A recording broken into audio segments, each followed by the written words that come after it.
right, good morning. We are officially live. Woo. So we have the countdown. So we're live on Facebook and YouTube.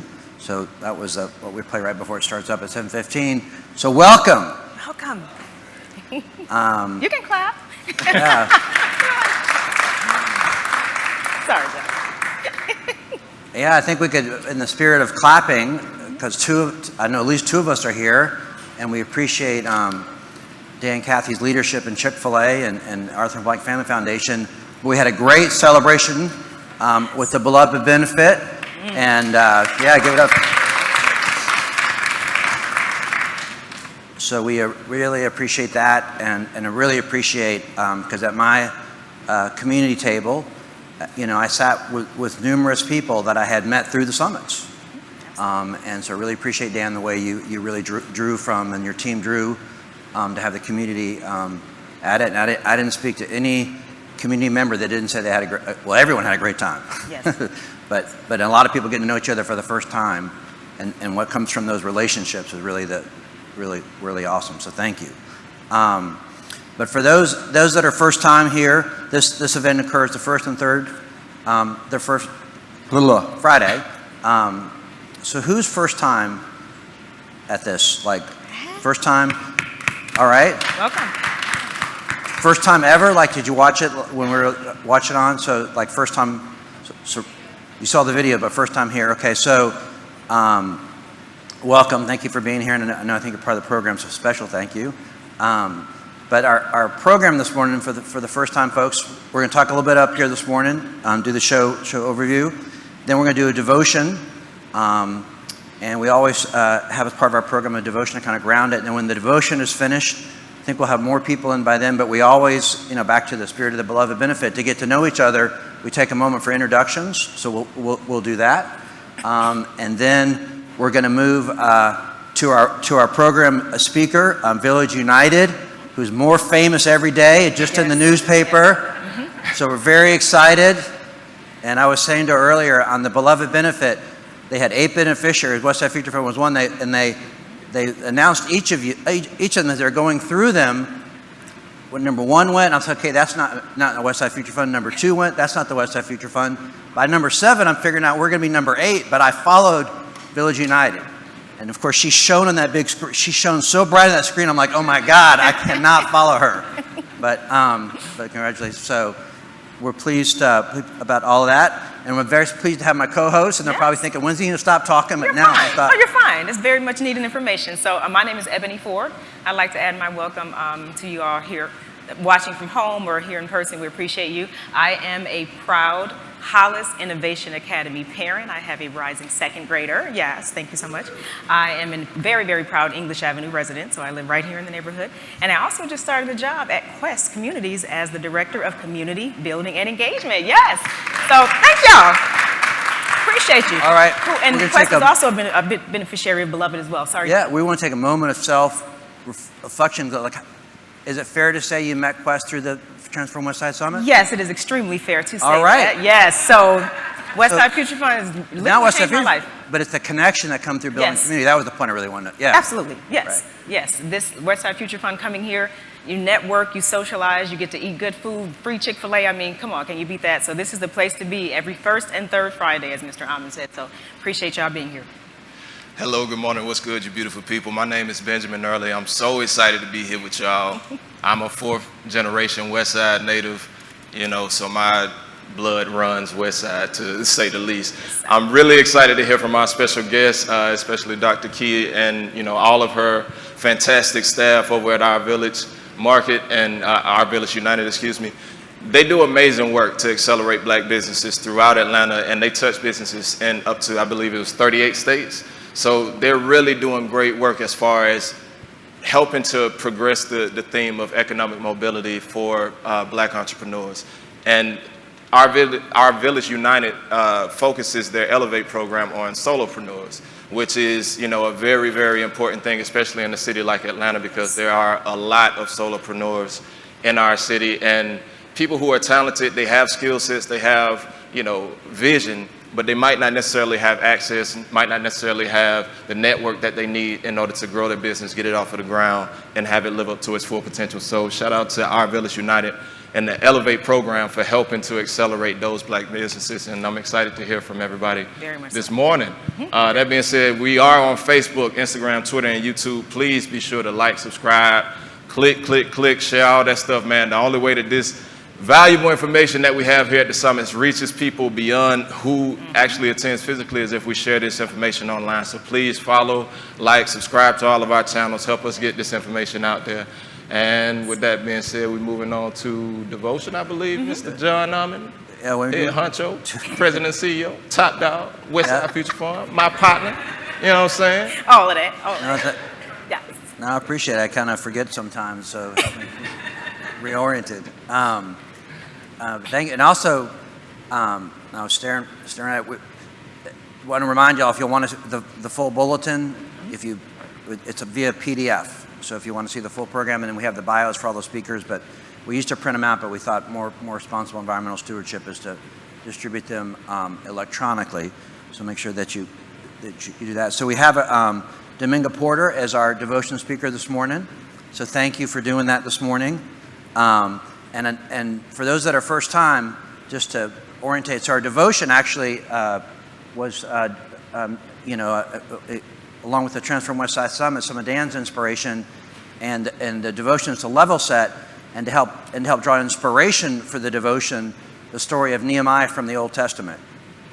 And so, if you're not familiar, the story of Nehemiah it goes back to Jerusalem, the cupbearer to the king. So he has the blessing of the king, so lots of resources, implied authority, and to go rebuild the wall is part of the journey. But when my own reflection on it, it's really about how to rebuild community and a common set of values. That's my own reflection of Nehemiah, and there's a lot of lessons in it. So we just asked our speaker to kind of draw inspiration from it, not necessarily to go through it. And we always read the same grounding statement for our devotion, so I'm going to do that. It's become our tradition to begin our meetings with a positive, inspirational message from a member of our community. Recognizing that many in our community are driven by their spiritual faith to participate in the Westside revitalization effort, the time at the beginning of our meetings is an opportunity to share various inspirational reflections. While the speakers may articulate their personal faith, it's meant to be inclusive, inspiring, and meaningful with the story of Nehemiah as our guide. So we really appreciate, and we appreciate folks who aren't necessarily professional devotion givers that give the devotion, so thank you. So Daminga is a change maker, community advocate, and native Atlantans. Strong believer in the power of our community, and we know she's going to bring a lot of inspiration as a program manager for Village United. So come on up, and we'll get out of your way, but you can come on up.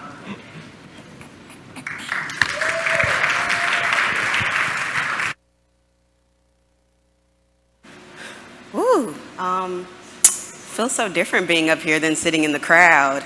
But good morning, everybody. My name is Daminga Porter. As you guys heard, I work for an amazing organization called Our Village United. Like John said, I'm not a professional speaker up here, so I'm not trying to take you to church, but I'm gonna try to take you somewhere.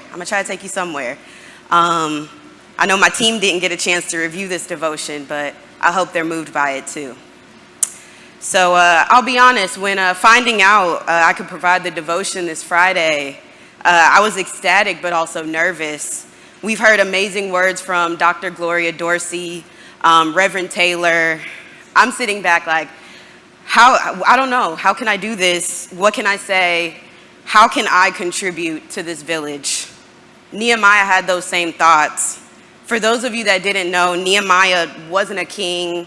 He wasn't some high-regarded religious leader. He wasn't even rich. He was real blue-collar, a real regular guy. He was a cupbearer to the king.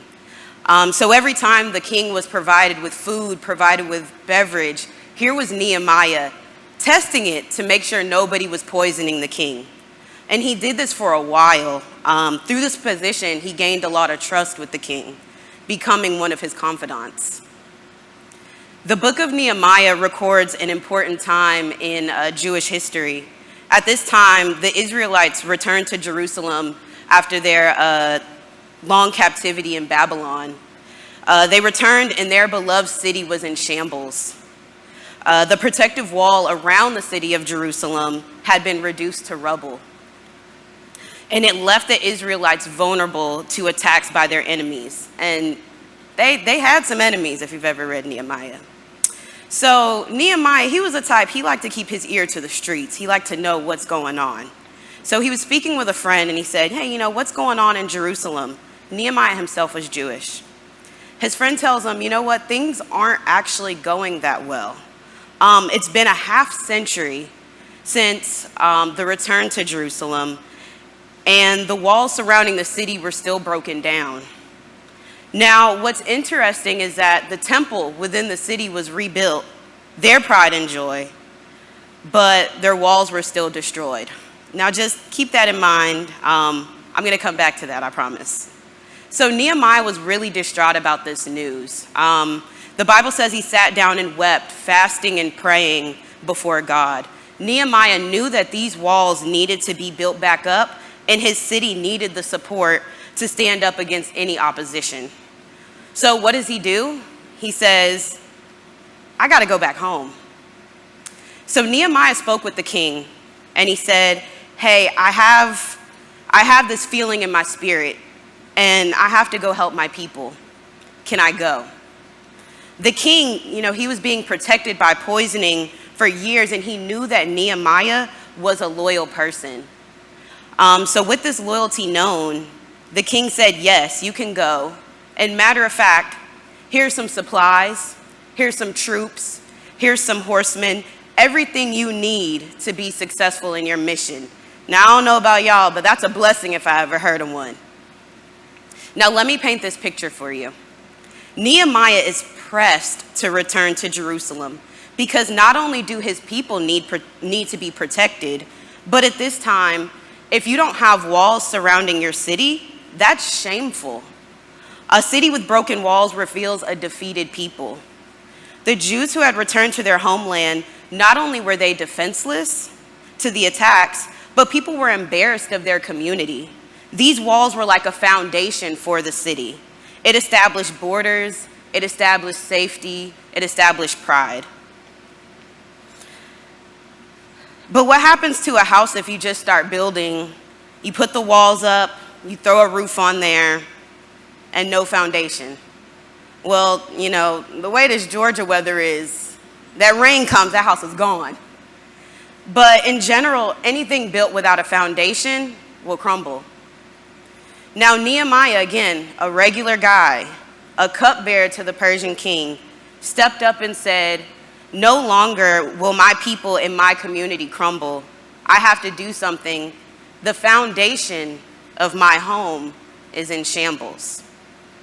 So Nehemiah goes to Jerusalem. He's boots on the ground, and the wall gets built in 52 days.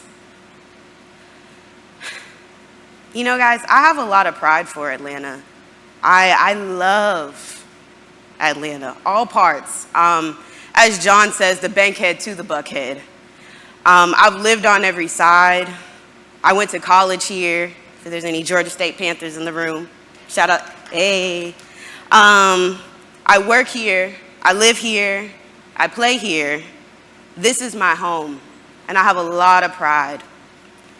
But how can we build up all this pride for Atlanta and not want to protect what's inside? We need to rebuild our walls. We need to protect our communities. We need to support the influx of small business owners that are trying to make positive change within our economies. We need to protect legacy business owners that have become beacons for our neighborhoods. We need to develop strategies for economic growth within our communities that does not displace the people and the places that created that community. We need to rebuild our walls. The work that I do with Our Village United, it fuels me. We've had over 100 businesses come through Elevate, our business incubator. We've seen people's whole trajectory change because their business allowed them the opportunity to quit their 9-to-5 and get out of that paycheck to paycheck cycle. The work that we're doing, we're rebuilding brick by brick. But the wall is big, and it takes a village to build it back up. Now, Nehemiah was a regular man. John is a regular man. Dan Cathy is a regular man. Dr. Lakeysha Hallmon, an ordinary woman doing extraordinary things. Anybody in this room can be a Nehemiah. Our love for Atlanta has to transcend beyond the graphic tees and the hashtags. There's income disparity, the education gap, the lack of access. We need to rebuild the foundation necessary to protect what we love the most. When our walls are not secure, when we don't have that foundation, we're defenseless. And people can come in and make Atlanta something that it's not.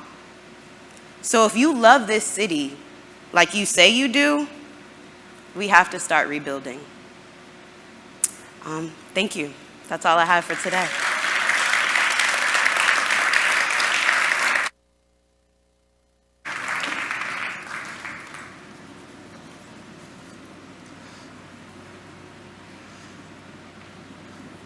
Well, she said she didn't do it professionally, but I think if she got a hunkering for it, she might be able to. So let's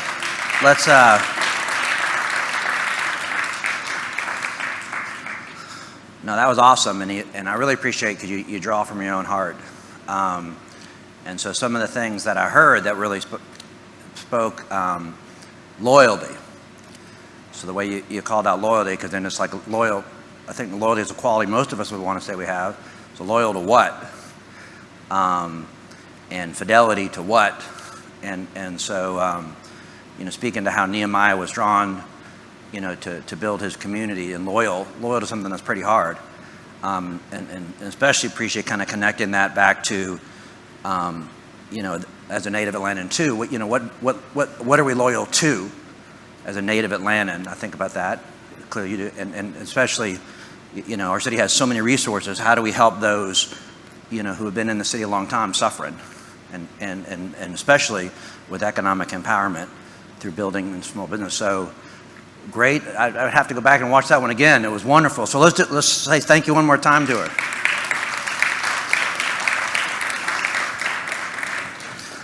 All right, so this is the part where you all get to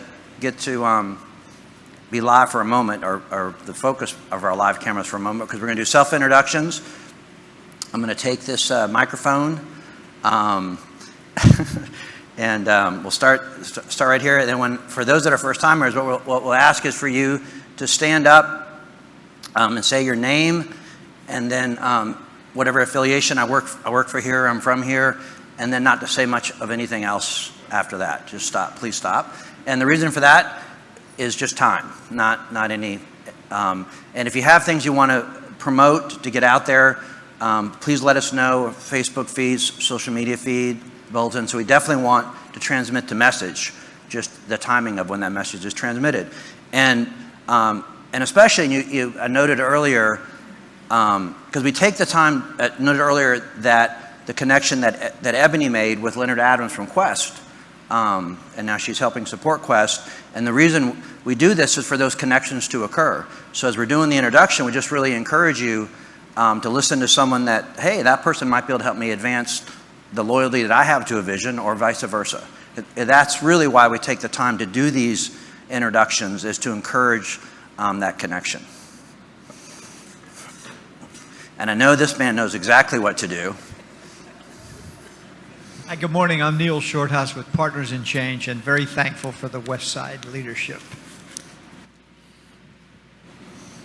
I'm Kathleen Bryant with Partners in Change, providing free life coaches to adults pursuing new goals. First timer, Derek Jackson, co-owner, Whether or Not Warrant, my wife Jennet, who happens to be a panelist. Good morning, I'm Dan Cathy with Chick-fil-A, and I'm a side hustle hairstylist for John Ahmann. And Good morning, my name is Tiffany Latrice. I'm the founder of Tila Studios, and I support Black women artists in Atlanta. Good morning, Terry Nichelle Bradley. I'm the founder and CEO of Brown Toy Box. Good morning, my name is Samantha Watkins, and I'm the executive director of Urban Perform. Good morning, Colleen Higgins with the City of Atlanta Public Defender's Office. Thank you. Good morning, my name is Sandra Bush, and I'm a legacy resident of Booker T. Washington neighborhood. Hello, my name is Darren Brown. I am the founder of Sound Gallery LLC, creating experiences for people, creative experiences. Hi, my name is Keitra Bates, and I'm the founder of Marty's Shared Kitchen. Good morning, first timer. My name is Waduda Muhammad. I'm the development manager at Atlanta Contemporary Arts Center. We're a nonprofit art museum right here in the West Side. awesome, thank you. Sean Walwood, the Home Depot backyard at Mercedes-Benz Stadium, pretty much just a hype man for everything West Side. First timer, Emir Scaife. I work at BlackRock. That's my day job. Outside of BlackRock, I'm a, I guess you would say, like small-time developer. I'm actually kicking off my first project, affordable housing project. What I'm doing is building a unit with containers, shipping containers. I just got my designs yesterday, so if you guys want to see them, I'm more than happy to show them. I'm trying to get some excitement around that, but yeah. Good morning, I'm Anthony Lawrence. First time back since the shutdown. I'm owner of Mr. Cheesecake and Grill. Good morning, my name is Kelly Moman. I'm the owner of DFW Beads, and I am one of the small business that has come through the Elevate program. Thank you. Good morning, I'm Bianca Long, and I'm the development coordinator at Good Samaritan Health Center. Good morning, I'm a first timer. My name is Monica Smith, and I'm one of the owners of Mr. Everything Cafe that's been on the MLK Carter since 1993. Wow, thank you. Good morning, family. I'm Tillman Ward, founder of Community Resources of Atlanta, based in historic Vine City. And our cause and our mission is to help Atlantans not become strangers in their own community, particularly the Legacy residents. And thank you, Mr. Cathy, and all the favorite friends that helped in the benefit. Yeah. We get everybody. I'm Cherie Swan. I'm also an alumni of the Elevate program, but I'm also a photographer. All right, thank you.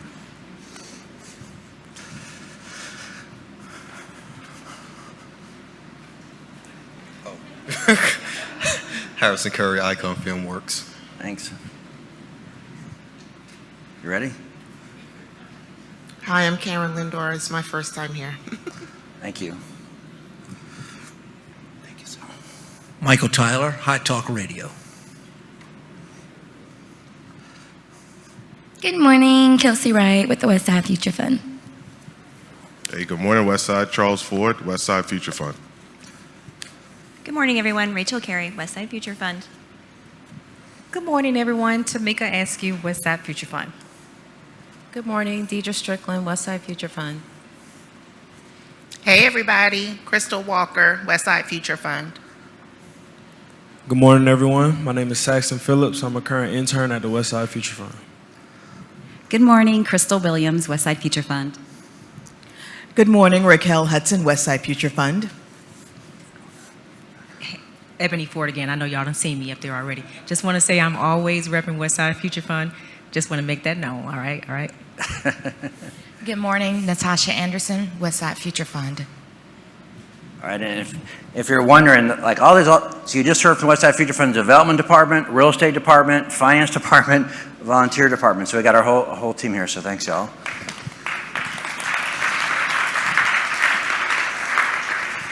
Let's get the right shot for me. Here we go. Come on, get me lined up. Here we go. James Hammond, Icon Filmworks. Brandon Brando, TMPAV. Tasama Haskins, TMPAV. David Herring, TMPAV. Misty Kelly, TMPAV. Shobek Cillian, TMPAV. All right. Elijah Randall, E-Rand Media.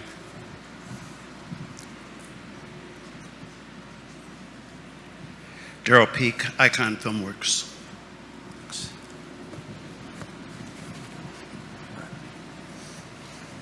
Good morning. My name is Gerard Reynolds. I'm from Atlanta, Georgia, and I work for Redclay-Hill as a public relations consultant. Good morning.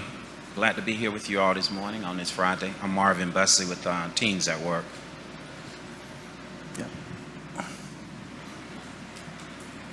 Great day, everyone. My name is Erin Blake. I'm the founder of Love, Live, Play, LLC on the southwest side of Atlanta. I'm a product of the West Side, born, raised, worked, and I also have business on the southwest side of Atlanta, and I am also a Elevate alumni.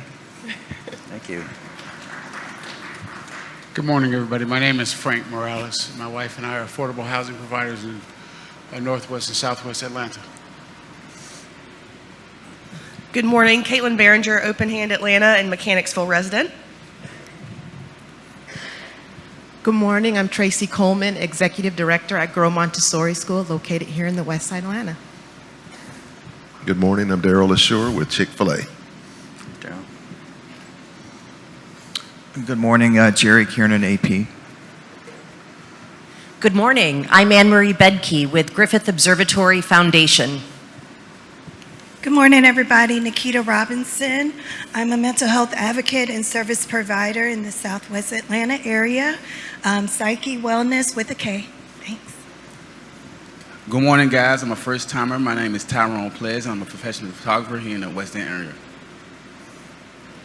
Good morning, everyone. Jennet Jackson, owner of Weathered Not Worn, also alumni of Elevate. I'm also an assistant principal by day, so if anyone is needing a teaching position, please see me. Good morning, everybody. I'm Norma Joy Barnes, CEO of the Community Council of Metropolitan Atlanta, founder of the Priority Mail Initiative, a member of the Advisory Council for Westside Works, and a third-generation member resident of the West Side. Awesome. Thank you. Good morning, everyone. My name is William Gordner. What a great place to be at 7:30 in the morning, man. Getting up at 6 and all that. I just love the energy in this place. I am a speaker, trainer, and coach with the John Maxwell organization, and I'm also a senior consultant with Nove. We fix credit. We help people transform their credit, and we help undercapitalized entrepreneurs find business funding. All right, thank you. Good morning. My name is Jade Weatherington of Teacher Jade's Writing Academy. I'm here to share my experience about being in Elevate. Good morning. I'm Joy Beckwith, and I'm the wellness coach for Elevate program and a part of Our Village United. Good morning. I'm Dr. Lakeysha Hallmon, Dr. Key. I'm serving 2 roles today as the founder and CEO of the Village Market, a newly recipient of the Beloved Benefit. And also, I get to serve this amazing organization that we'll talk about today as the executive director and founder of Our Village United. Great morning. All right. My name is M. Cole Jones. I am Dr. Key's hype man. That's who I am. That's all I do all day, every day. And I am Dan Cathy's first hair client. So you can get my testimony about that later, but happy to be here. Thank you so much. Good morning, everybody. I'm Raven Thrower. I am the marketing and brand manager with Our Village United. Good morning, everyone. My name is Chris Smith, and I'm a business coach with Our Village United. Good morning again. My name is Daminga Porter, program manager for Our Village United, coming out of the beautiful neighborhood of Pittsburgh in South Atlanta. All right, well, Ebony and Benjamin go up. I want to make sure anyone, I saw one person come in and get to introduce, but if you didn't get to introduce, all right. Name and organization, yes, please.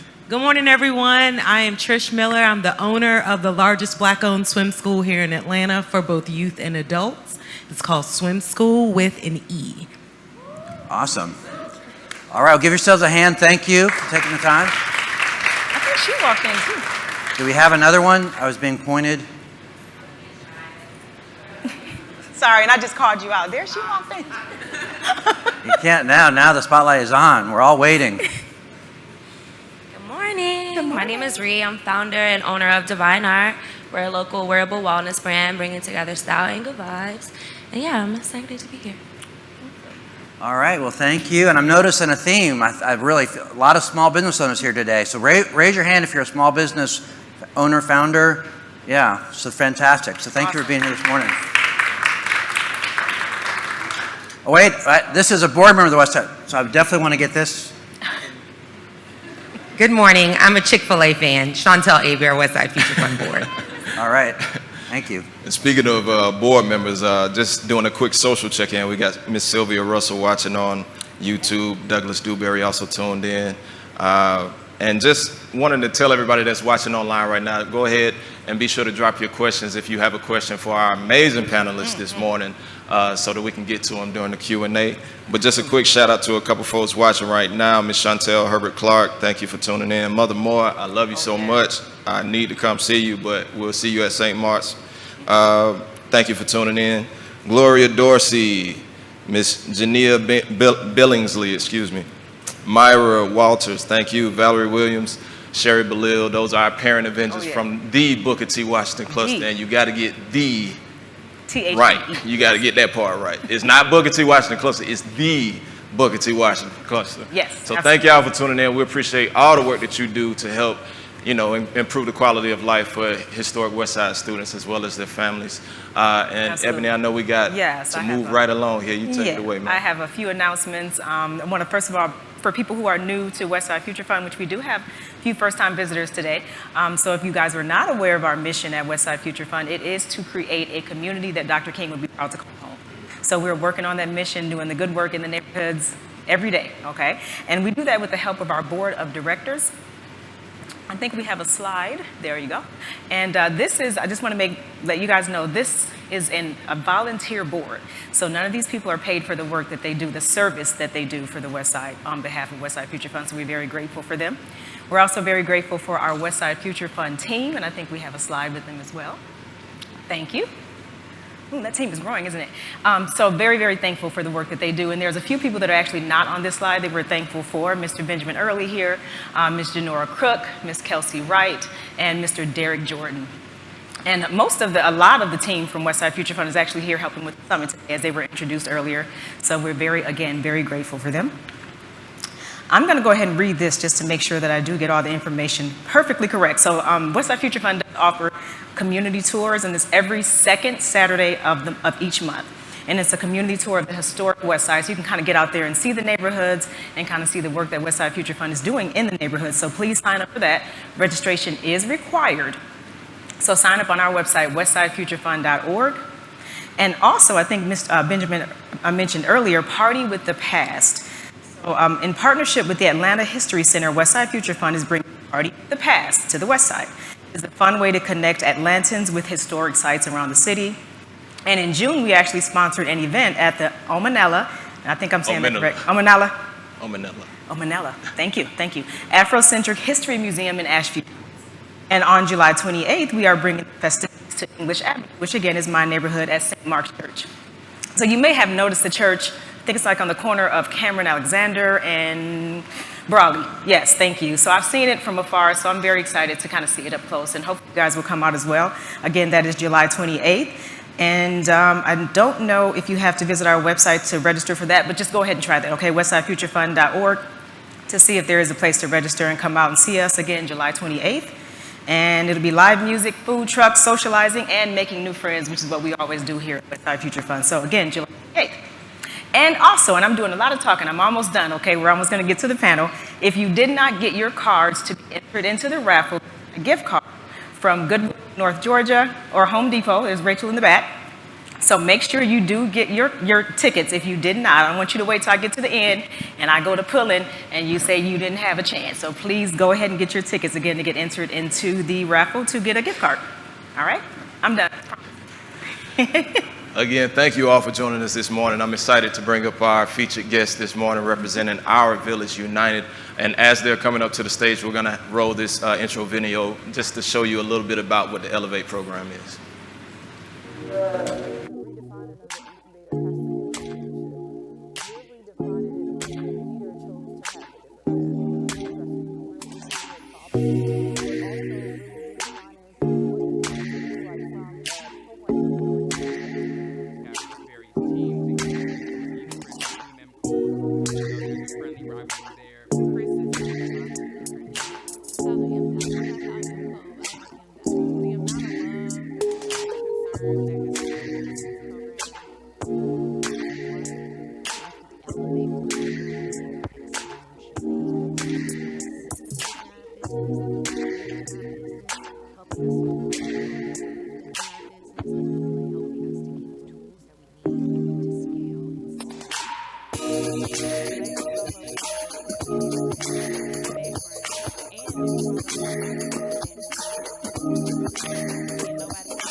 All right, thank you so much. And we're going to bring up our first group, which is going to be the team members of Our Village United. And we're going to start with Dr. Key Hallmon. Thank you for joining us this morning. Let's give her a round of applause. Also coming to the stage, she introduced herself as Joy Beckwith, but y'all, you got to put a little bit of respect on her name because this is Dr. Joy Beckwith. She is a clinical psychologist. And last but not least, Mr. M. Cole Jones, small business champion at Our Village United. Thank you all for joining us this morning. So let's just hop right into it. And we can start with you, Dr. Key. What's the mission and the vision of Our Village United? Sure. We're really excited to be here. So before we jump into the conversation, I want to thank the Westside Future team for having us. John, Crystal, Sonia, Deidre, all the people who I get to talk to all the time. I'm really grateful to be here today. But in 2019, I believe, I had the Village Market going and growing, and it was making a huge impact in the city of Atlanta.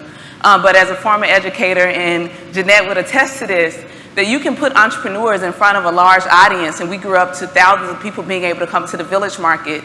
But if that education piece is missing, then you miss a moment that you can really help an entrepreneur. It's the adage of teaching someone to fish. If you teach a person to fish, they can fish every day. Elevate was created to make sure that businesses do just that, elevate. We focus on sole proprietors because, like the 95% of the black entrepreneurs in the city, I was one. I was a person who built my business as a Village Market when it was just me. And then I got one other person, then I got one other person, then I got one other person. But I remember the hours that I labored with this vision to create a beloved village, and it was extremely hard. And what I've experienced with entrepreneurship, that if you have the support system, if you have the team, if you have the village, there is nothing that can stop you.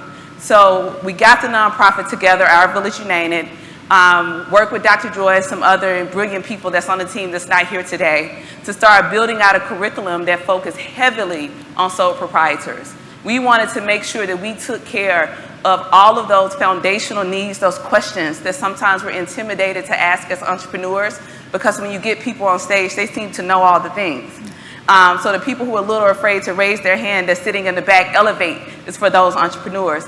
Elevate is for those entrepreneurs, people like Jennet, people like Jade, people like Divine Art and the other entrepreneurs here today, that we see something so dope and so exceptional in you. And what we want the village to do is put a booster on your back so you can elevate, because we know that you're going to be socially responsible to pour into the community. That was a long answer, I'm sorry. No, that was beautiful. I mean, Okay. Well said, appreciate it. And just speaking more to the Elevate program, Mr. Jones here, if you would, just give us more detail about what the program it entails, how the businesses find their way into it. Oh man, so I'm gonna try my best to keep myself together on the stage. It's just so emotional. Man, listen, you can be as you know, real. That's what this is about. And I wanna. This is a great point, because at these summits, it's not about just doing stuff for pomp and circumstance. Like, these are real connections that we making here. I almost broke down one day when we were talking about the relationship between police and the black community, and growing up on the West Side. So you can literally be as transparent as you want to be. I just wanted to say that. Go ahead. Oh, thank you. I really appreciate that. I have Dr. Joy here to keep me together. but the program is just so phenomenal. You know, we have the opportunity to really help these solopreneurs, these micro businesses go from 0 to 100 in 0 to 12 weeks, right? And the opportunity that we have, speaking from a place of truth, all of us have, been where they are.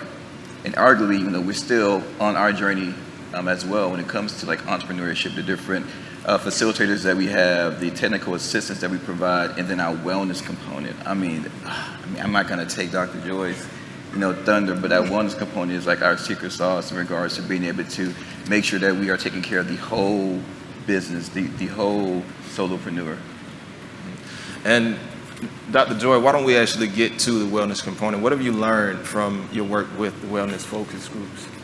I think we learned what we know the numbers when it comes to, in the general community, we know the numbers when it comes to anxiety.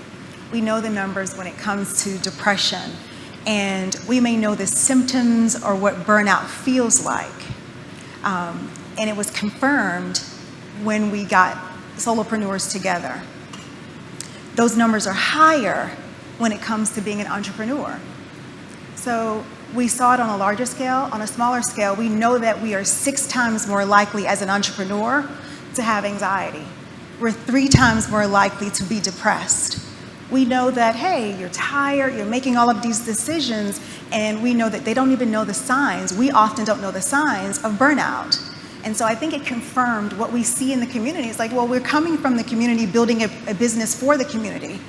And so it highlighted that these things are not only present when it comes to entrepreneurs, but at an elevated rate. Dr. Key, what drove you to move towards having mental health and having this aspect be a part of the program? Because as Dr. Joy just said, like, that is a big thing. I can speak for myself as an entrepreneur. Like, I've experienced depression at the lowest of lows, and that's very much a real thing. And, thankfully I can say that I made it out of that, and I'm in a much better place now. But just talk a bit about what drove you to incorporate that into the program. I couldn't imagine creating an incubator, creating any programming without wellness being a large foundation of that.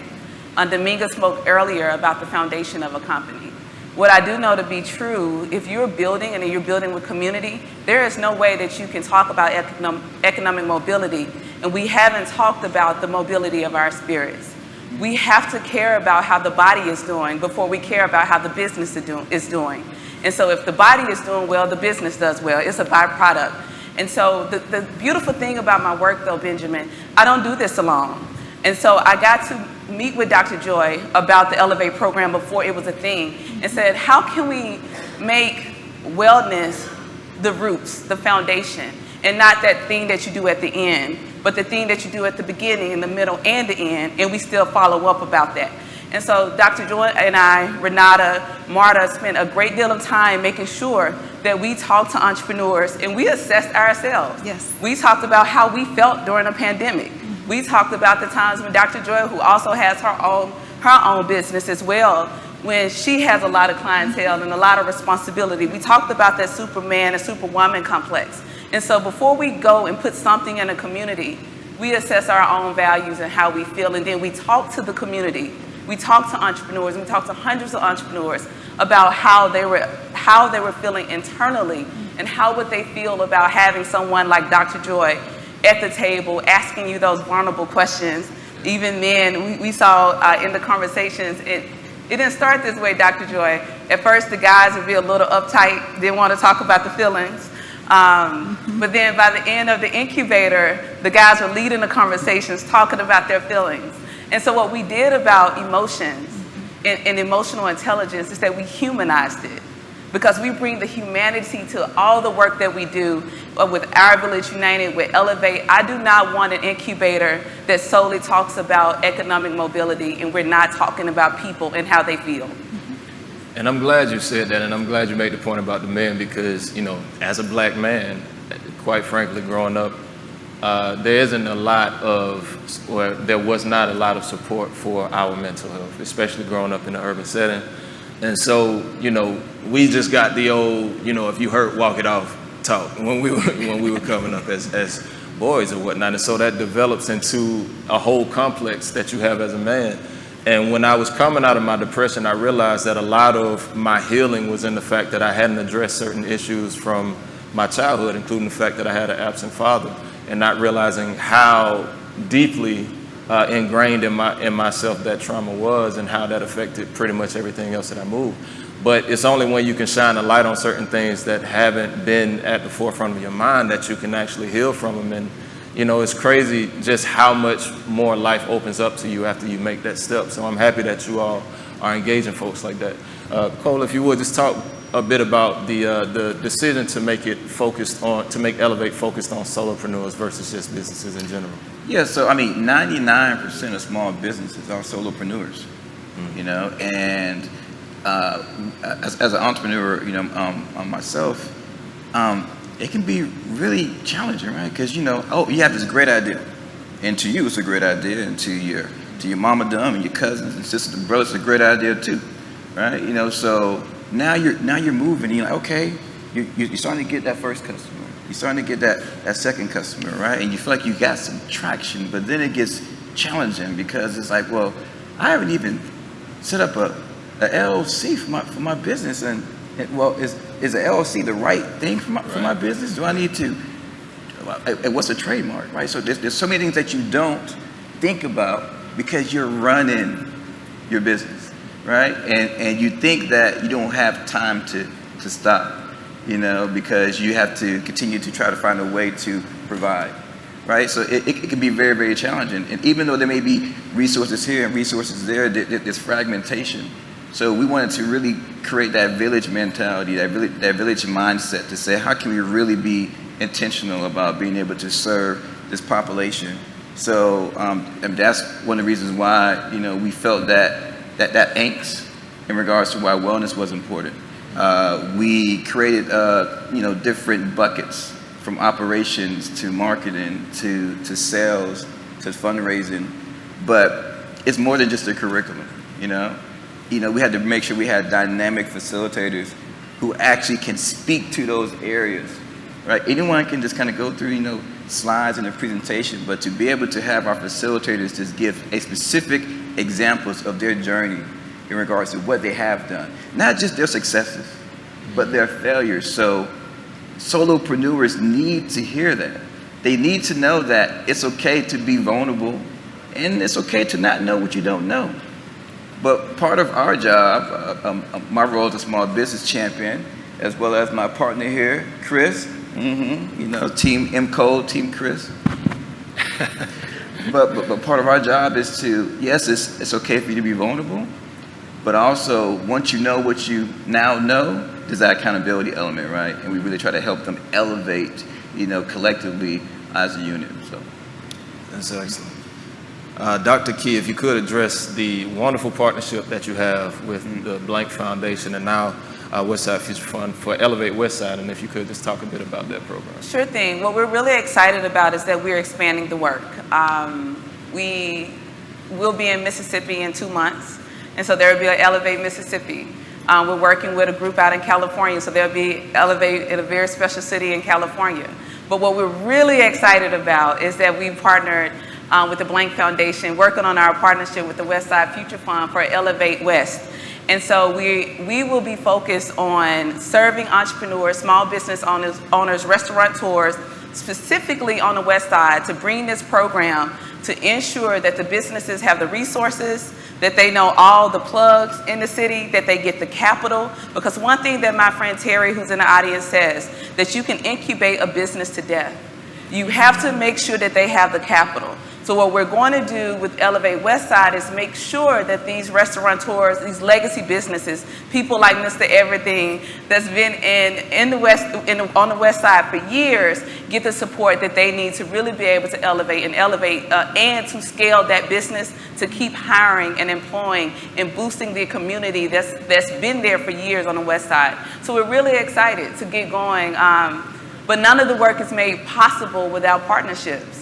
If you all don't take anything else from this conversation today, is that all the work that we've been able to do from Village Market to our Village United is because we've been able to broker amazing relationships, amazing relationships that had tangible goals on the end, where we don't spend a lot of time talking about what we're going to do. We spend a lot of time implementing, measuring, course correcting, and then going back out there to do it even better than we did the first time.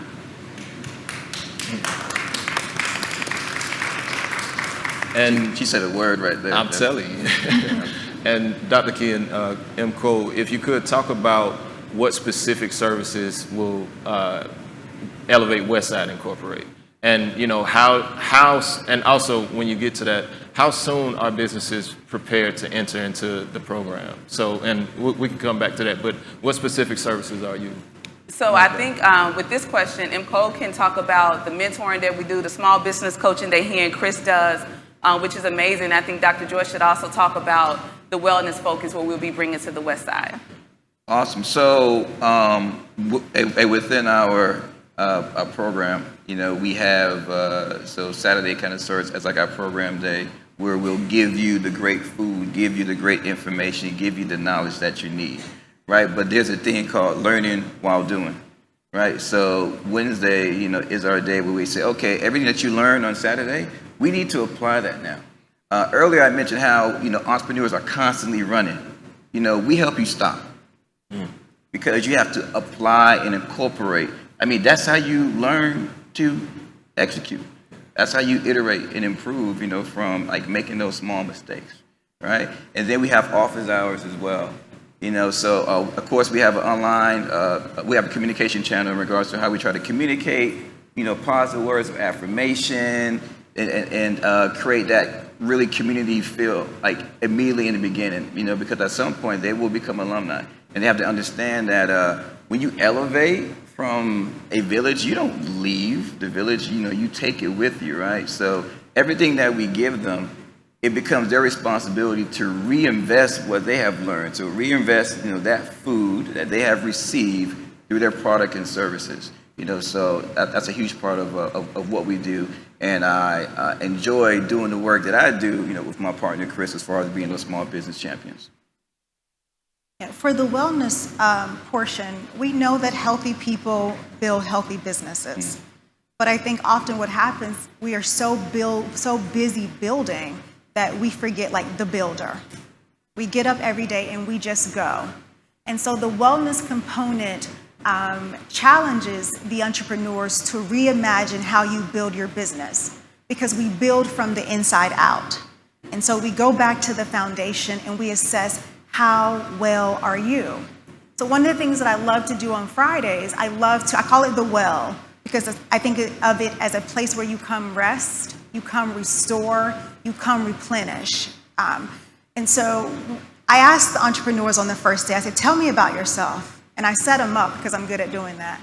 And I let them talk about themselves, and it hasn't failed across 4 cohorts. They talk about their business, everything business related. And I let them finish. It hasn't failed where they failed to talk about themselves. Who are you? Do you have kids? Are you from Atlanta? What's your why? Are you spiritual? Who are you? Because that's the question that I ask. I want them to see themselves outside of their business. You are a person who is building a business. You are a builder. And then I want them to assess, you know, what am I building from? We build from the inside out. Am I depressed? Am I stressed? Why are you building? Are you building because everyone in your family has built?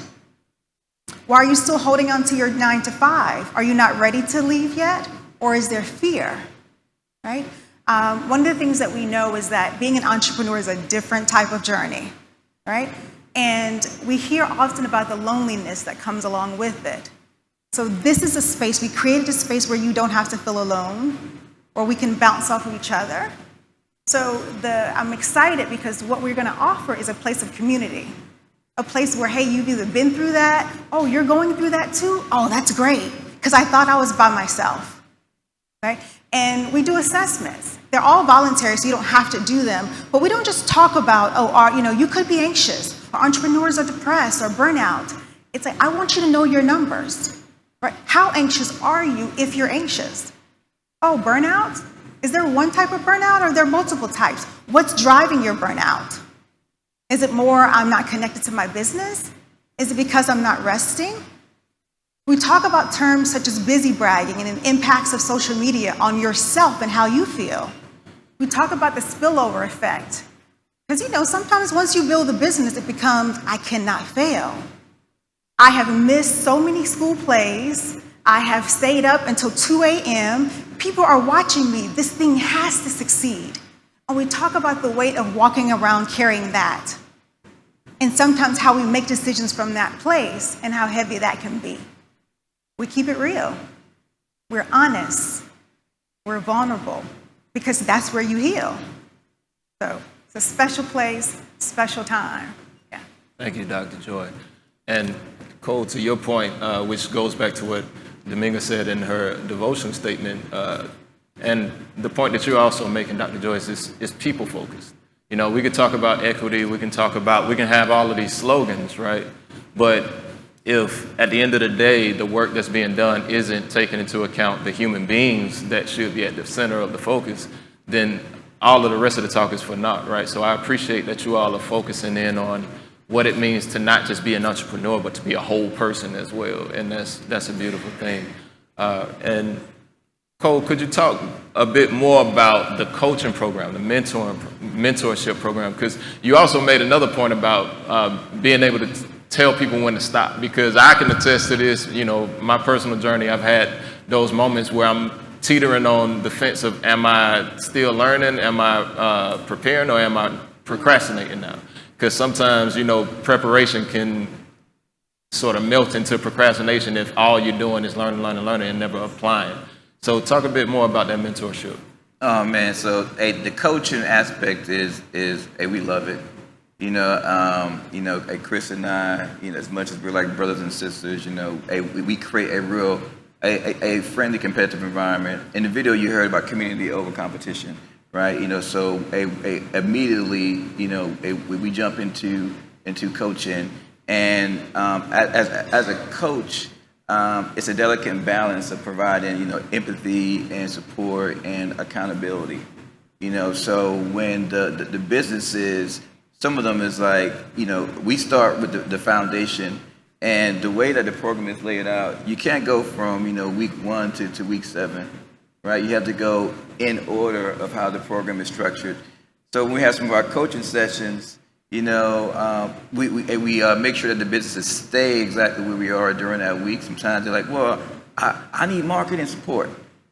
So, as a coaching mechanism, we say, okay, well, let's discuss your operation. Let's discuss your why. Let's discuss these foundational things. Have you completed your business model canvas yet? Right? Because if you don't understand who you are as a business, your foundation, like your why, your purpose, your mission, your core values, then it's gonna be hard for you to market to a particular audience if you don't understand who you are at your core. As a business owner. So the coaching element is so key and so critical, right? Because you have to be an active listener first, right? You have to actively listen, to them, provide the support within the confines of the curriculum that we created. And then you gotta have a little fun. You have to have a little fun. During our sessions, we provide a lot of energy because there's so much happening in the world. Our program has been virtual, due to the pandemic. So right when they go on and they click on, you hear the music's playing, everybody's up there vibing, having a good old time. And then we try to create this culture about celebration, right? So part of the coaching and mentoring is about celebration. So what are your wins for the week? We want everyone to celebrate their wins and understand that there's no win too small.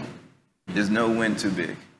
Celebrate your wins. And we get all types of wins to where it's like, I know I'm behind, coach. I know I'm behind in my assignment, but I stopped and I got my assignment done.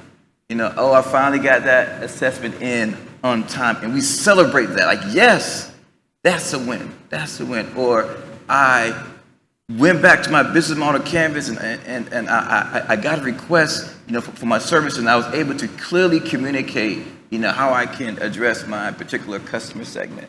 I was able to be focused and intentional and stay within my scope.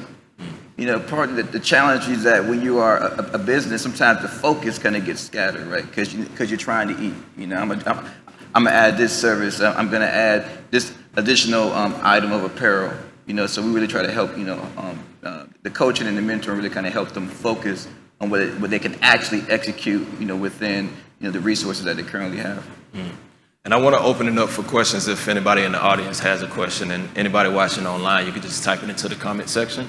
But as we're getting the mic over here, Dr. Key, could you talk a bit about, when are businesses ready to enter into the Elevate program? Sure. Yeah. So we will kick off Elevate West this fall. However, what we're going to start to do immediately after Labor Day is begin to do office hours. Because we do not go into communities and inform communities of this is what you need. We listen. We listen to restaurateurs who've been in the community for years to tell us, like, these are the gaps. And then we build programming based on what we heard. In the education world, that's the needs assessment. And so we complete our needs assessment, and we get my team together to start building curriculum based upon that. But we will get started this fall with office hours where we're listening and learning, and then also going ahead and plugging the businesses in with resources. But the robust program that we're talking about today will kickstart. We're hoping, fingers crossed, if all partnerships are brokered, we'll kickstart in October. And so we're excited about that, excited to get going. But what we're most excited about is all the businesses that we get to learn from in this process, to talk differently, to learn more about the west side of Atlanta and all these hidden gems and notable gems that's on the west side as well. Get the mic. Who's closer to you? Yes, thank you. Dr. Beckwith, I wondered if you could address the notion of unresolved trauma and how that affects our communities, our families, and our entrepreneurs. Yeah, trauma is, it's become more popular. We're talking about it more now.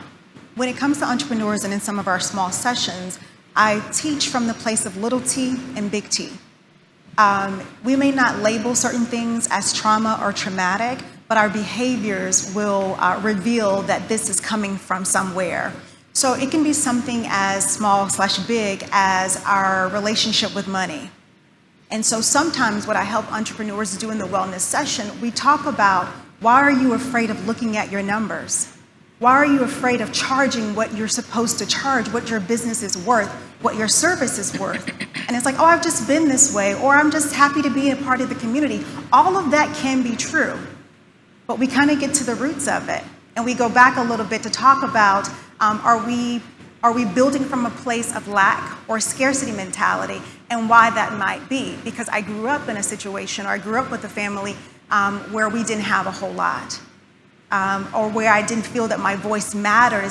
So that's why I don't ask for what I need from my family, or I don't vouch for myself in the community, why I spend money, or I'm afraid to spend money. And so sometimes we are familiar with the behaviors, and if we sit with them for a while and we dig a little bit deeper, we say, okay, this is because of a childhood trauma, maybe little t. It doesn't have to be because you were a part of a car accident or there was a huge robbery somewhere. And so being able to assess the behaviors and taking it back to see what are the roots of that, what are the potential roots of that behavior.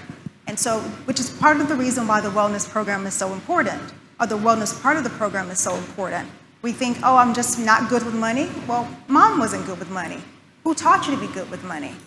And where can I go in order to get that information? So something like that. Yeah, you're welcome. How are you all doing? What you all are doing is wonderful. I'm very proud. And the question I kind of want to ask this, I worked 20 years at City Hall in community affairs. And when people talk about things, I always look at the bigger picture of things. And what it sounds like that you all are innovators.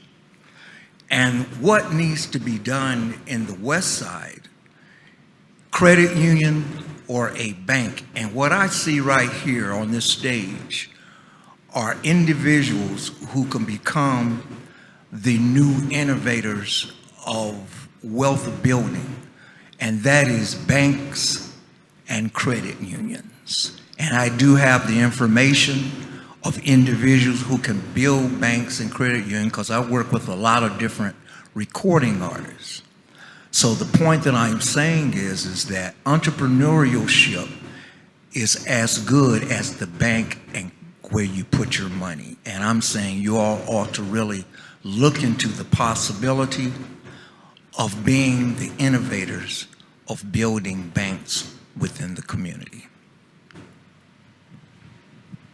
I think you raise a really good point. And now, I will say that what we do, I agree that I think the end of any community is where the money is going and where the money is flowing and who's holding the money. Now, we're not a banking institution. I think we can partner with banking institutions, but I think one of the gifts of this organization is knowing where our genius exists, and it's not in creating a financial institution, but it is partnering with financial institutions who believe in efficacy, who believes in community, who looks at these pre-existing ailments of the underbanked community due to undisclosed prejudice. I think we do a very good job of digging in the weeds and asking those hard questions to these banking and financial institutions about how are your practices really set up? Are they really set up in mind with the community, or are you there to do a thing to look like you're doing a thing?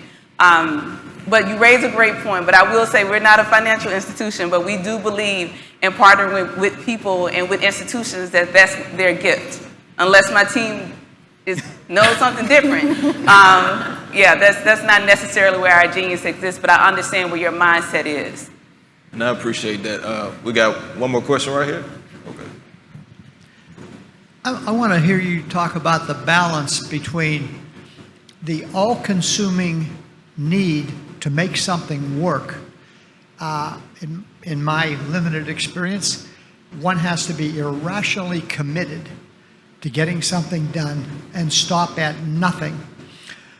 So that and the wellness piece, Dr. Joy, you're talking about seems to collide.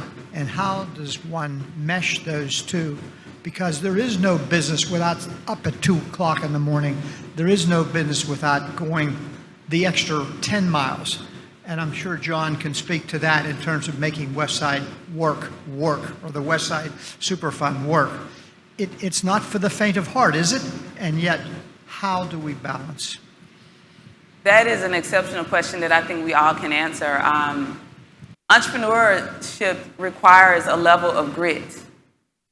It also requires a level of resolve that you must have with yourself. Because before a thing becomes a thing that is cool, it is a thing that is unfavorable to people. And so when you have something unfavorable, something that's not popular, something that people really haven't latched on to, you got to have the level of faith that it requires to know that this dream, this vision that you have is real.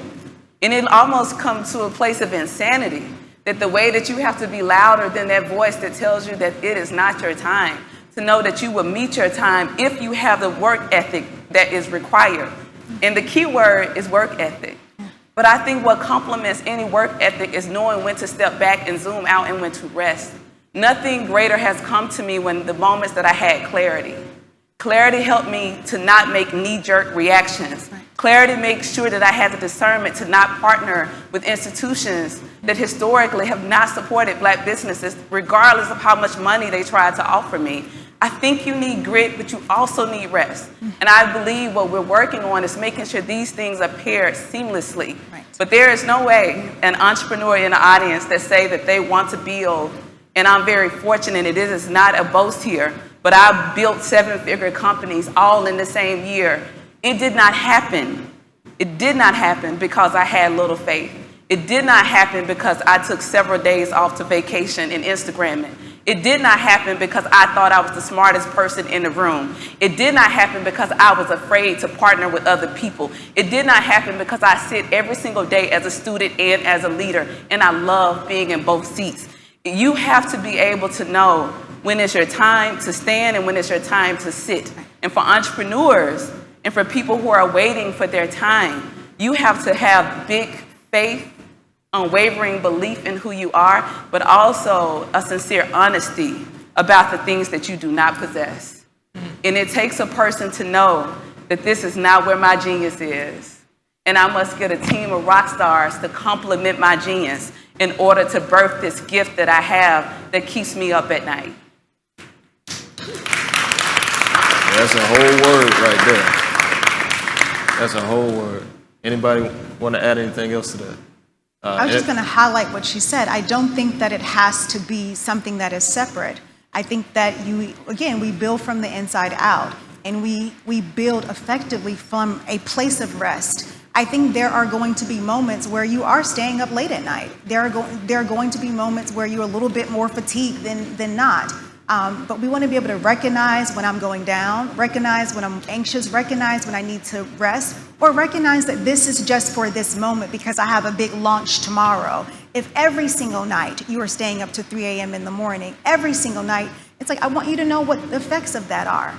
Like, I'm going to burn out, and that's not the end goal. So we are encouraging entrepreneurs to reimagine the strategy in which we build, where rest is not an afterthought, but rest is a part of the tool that you use as you are building. And so it doesn't have to necessarily be something that is separate. And we talk about it. We talk about, I'm tired, or I stayed up late last night. Okay, great. I'm happy to know it's not just me. Or, I spent a lot of time reading, or I have imposter syndrome. So we talk about those things because we can walk and chew gum at the same time. You can be anxious and still build, but really knowing, okay, what is it that I am feeling? And what are the strategies that target that? Because hiking a tree does not work for everybody. So when I'm when I'm exhausted, what's going to refill that cup, right? When I have decision fatigue, what do I do? Because then you're taking a nap, but guess what? You can't rest. It's not effective sleep. Or you're taking a nap, but you're still anxious. And so being able to label, what are you experiencing? What's going on while I'm building? And what are the strategies so I can continue to build, but also take care of myself? Yeah. That's excellent. And I'll leave the last question to you, Cole. What makes a business ready to enter the program?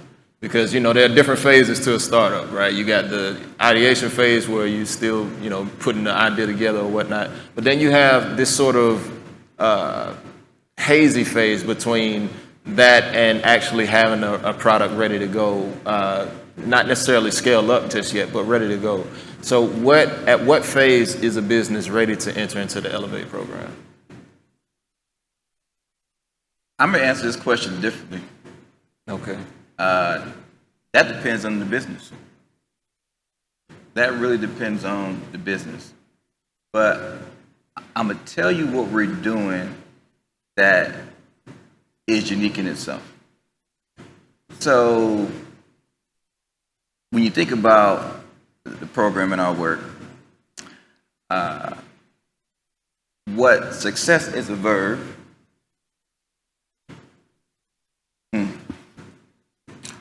what success is a verb looks like is our village united. What success is a verb looks like is our village united. So as a business gets ready to say, I have an idea that I want to pursue. Support is a verb, action. I want to start a business.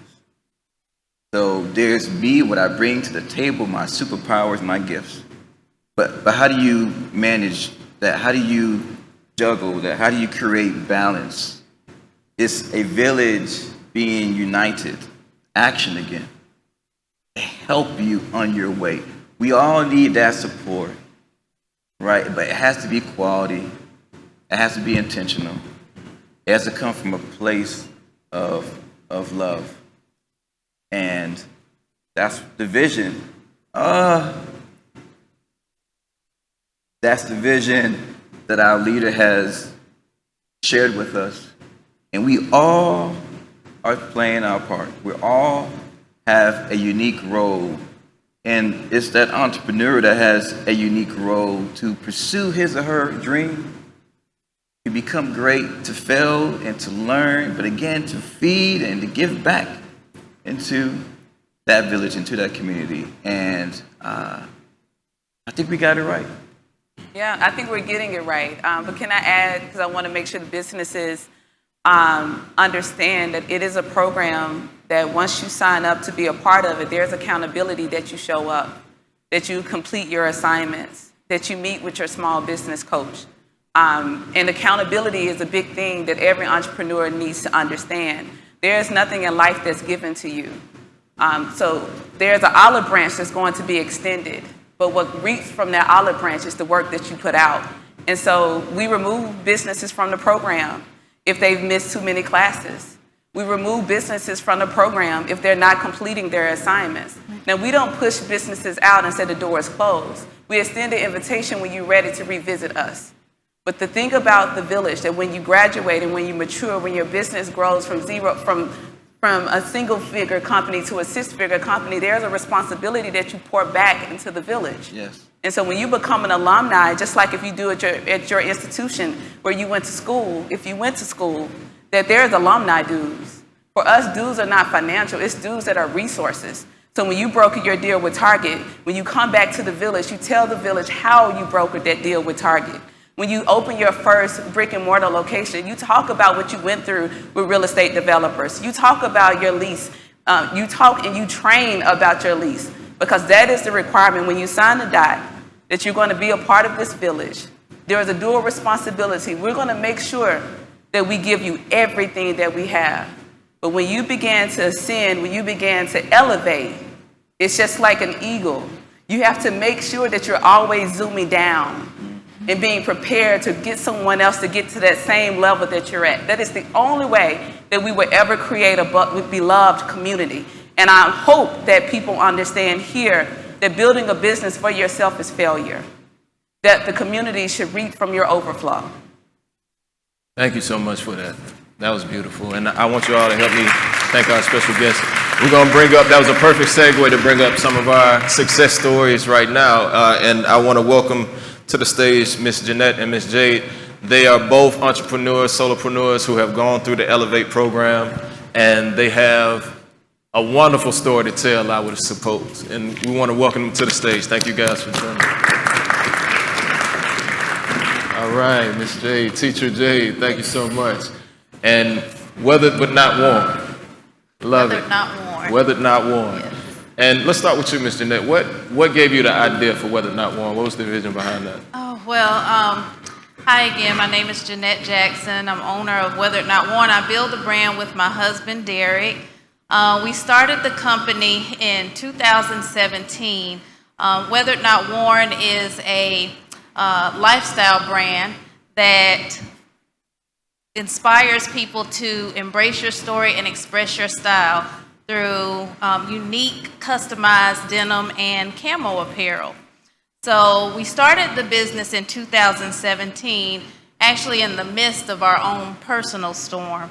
Derek and I were going through a rocky time in our marriage, and then fueling that, he lost a six-figure job, and that put additional stress on our marriage and our household.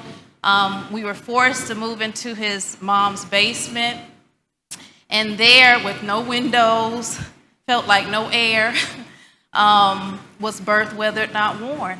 I wanted to find a way to just bring in some additional income, and I love fashion. A lot of people complimented me on my denim, and I love distressing denim. There's a thing about worn denim that was just attractive to me. I think it just has character. And so I started the business, and at first it was my family and friends who were supporting. But then when I got that one sale from somebody that I didn't know, I was like, wow. And then a sale from somebody that wasn't living in Georgia, I was like, I might have something here. So needless to say, Derek and I, we decided to join hands and build the business together. And he serves as operational manager, and I kind of take care of the creative side of the business. 2020 had its unfortunate times for a lot of people, but for us, it grew our marriage. It caused us to kind of be still and look at each other and look at our business. And also in 2020, we got this phone call. Well, no, it was an email from Dr. Key.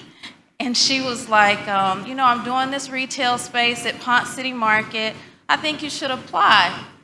Like, okay. We applied, we got in. Our business that we started in his mom's basement grew to generating revenue over 6 figures once we got into the village. And it was just amazing. Now, I participated in the Village Market ATL as a vendor, and even at that point, it grew my confidence and my belief in the brand. I was able to see that, hey, this weathered not worn resonates with people. And why wouldn't it? We're all weathered in here, but you're not worn because you're here. So we ended up in the Village Market, did really well, and then Dr. Key again reached out and said, I think you should participate in the Elevate program. And so Derek and I signed up for Elevate. We got accepted to be a part of the program. And it was amazing. We had access to, it's like you don't know what you don't know. And our business had reached a point where we kind of hit a ceiling, like we didn't know how to go any further or what that looked like or how to navigate in that space. And so Elevate kind of opened our eyes to something bigger outside of our box that we were in. M. Cole kind of gave us a vision of having our own denim line with our own weathered not worn on the back.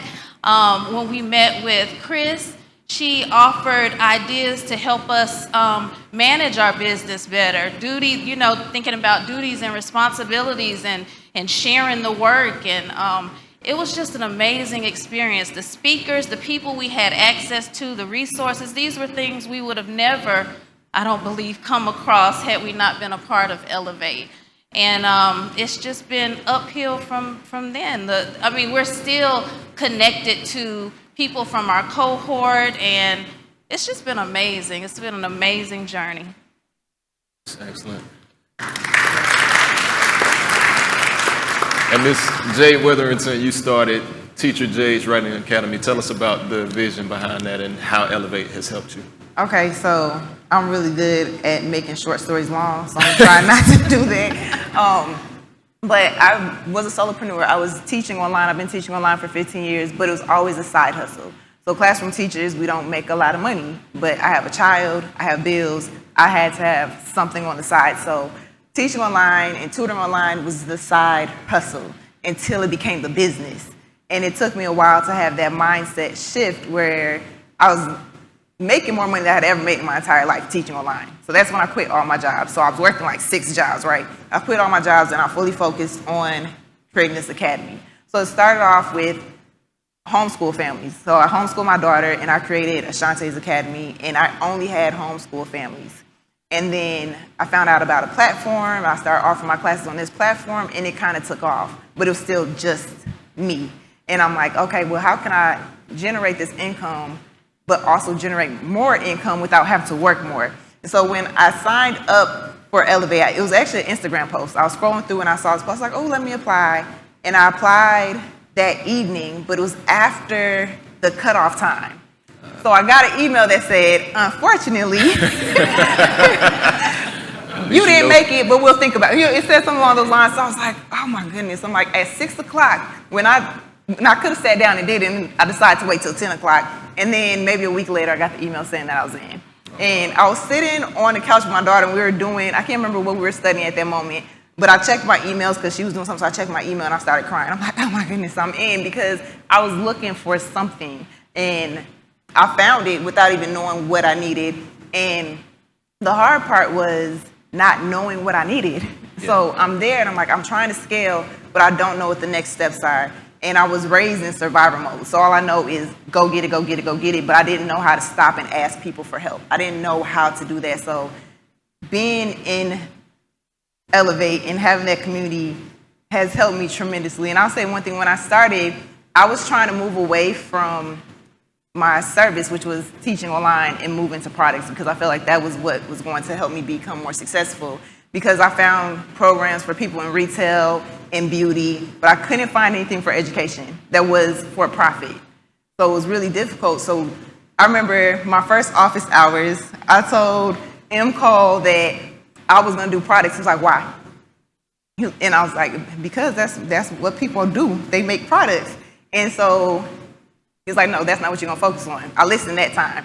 The second office hours, I didn't listen to him because I was like, I'm about to hire teachers. I was like, I think he was like, well, start with 1 or 2. Start slow, see how that works out. Our next session, I was like, I got 5 teachers.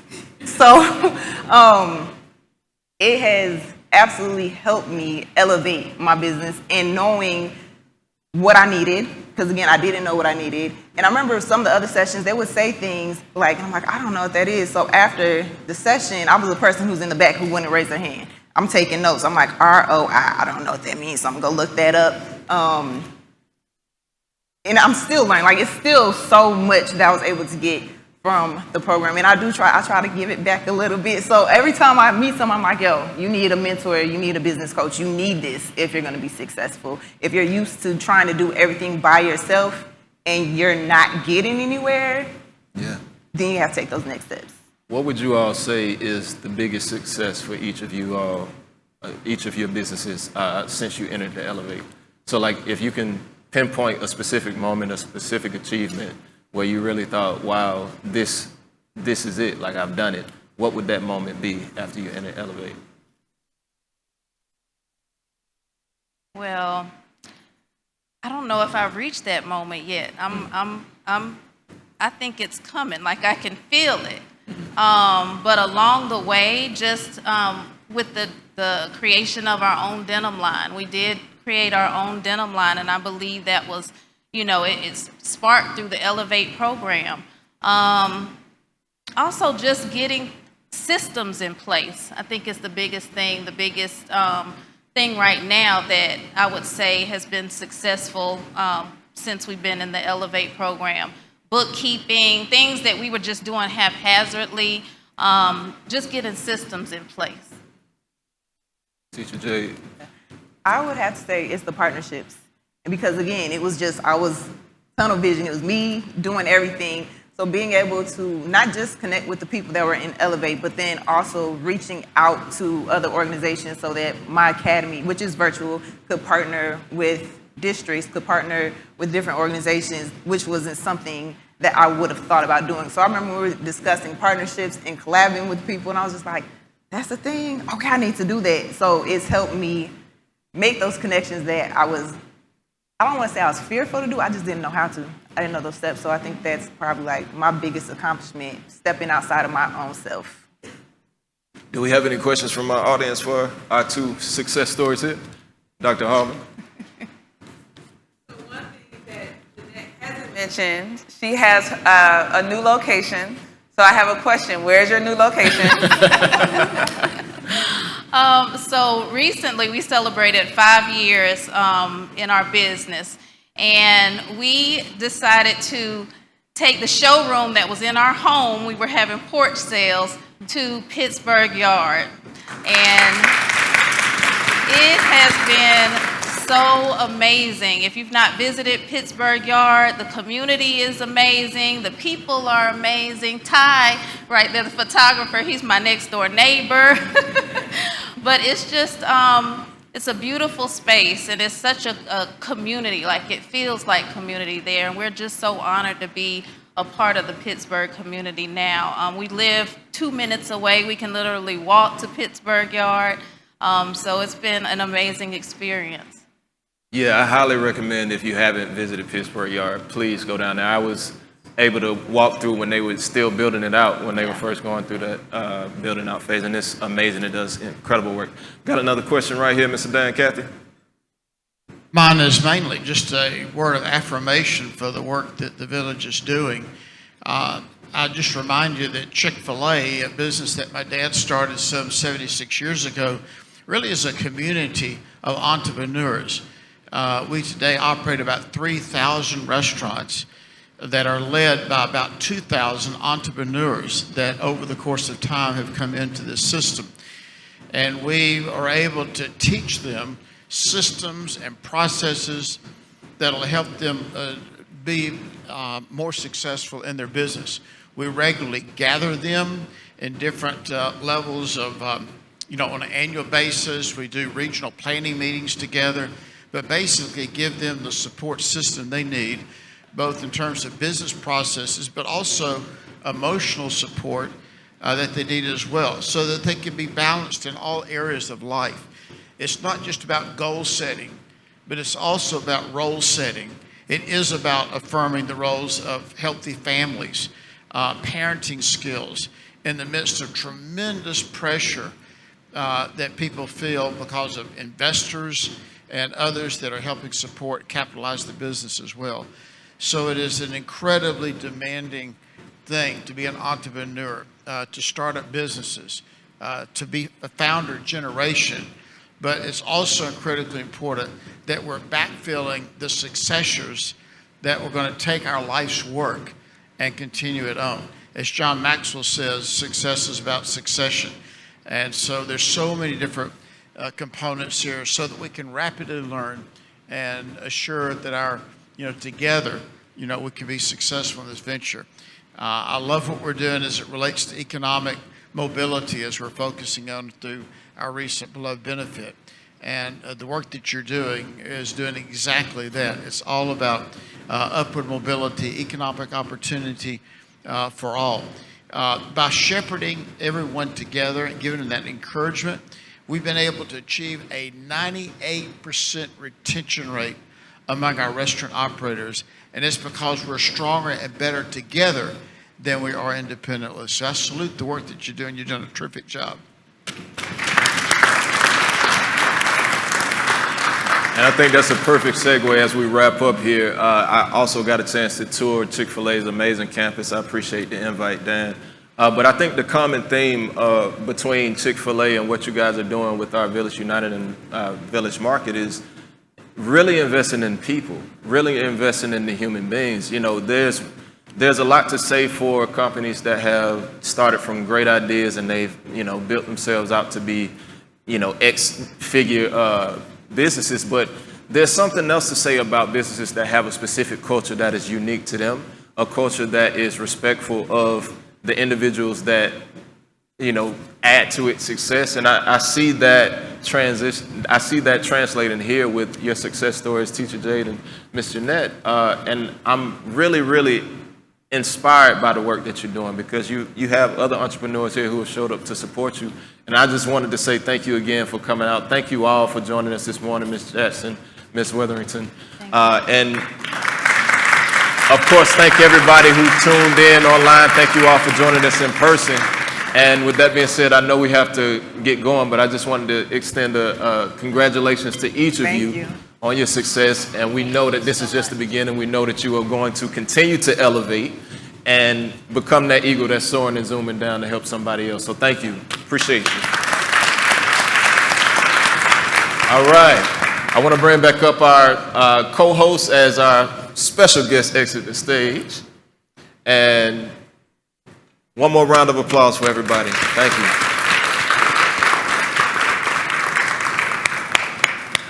All right, special co-host, how y'all doing? How y'all feeling? Thank Any you. thoughts? Yes. Reflections? Such an excellent conversation. I mean, excellent. I heard so many different terms and quips. Success is about succession.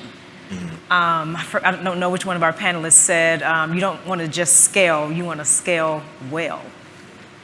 Just so much knowledge, So thank you. Thank y'all so much for being here. Thank you for the excellent moderation. And we appreciate you guys being here again as well. No, that was awesome, y'all. I was thinking about the frame, the beloved community. Yes. Can you have a beloved community without a Village United? I don't think you can. At least my own reflection on it. And then I didn't realize. I know we worked a lot, how holistic you are in caring, which I also appreciate because as Benjamin shared, I've also struggled a lot in my life with anxiety and depression. And hearing your intentionality around that, because one of the attractions to me about a beloved community is a safe place to share those vulnerabilities. And then sharing those vulnerabilities, I won't be, because the inner narrative is you might not be embraced. So your intentionality and that holisticness is awesome. So maybe we give one more, and then also hear great Dan, one of America's most successful companies and brands, about your intentionality about working with you and how all that links together. So there's some power in community. So thank you. Let's give one more round as we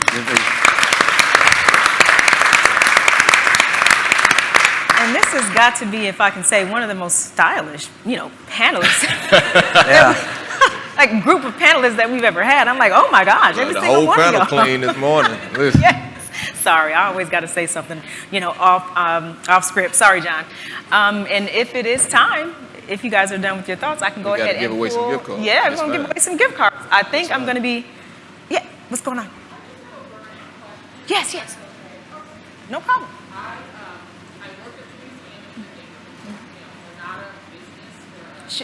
Should we get her a microphone?